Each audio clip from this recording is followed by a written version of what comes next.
Beraiek Argentinan Euskal Etxean antolatzen dituzte dantza saio ezberdinak, berai dantza talde bat dute eta urtero antolatzen dituzte Euskaldunak bertara juteko hainbat ekitaldi.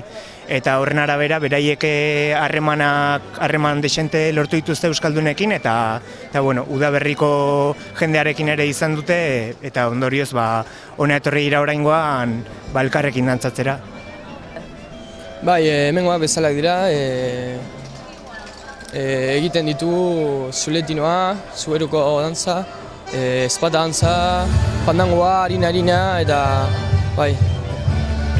Zu Argentinarra zara, baina euskeraz badakizu, zaila da ikastea edo?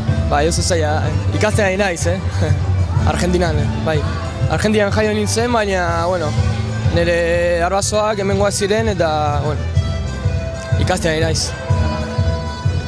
Berez, bigarren urtea da. 2008an okerrez banago, behaien belaunaldi zarragoko batzuk etorri ziren bertara. Tolosan ez ziren egon, baina oraingoan belaunaldi txikigo hauei tokatu zaie Tolosa eta beste Euskal Herriko herri batzuk bisitatzea.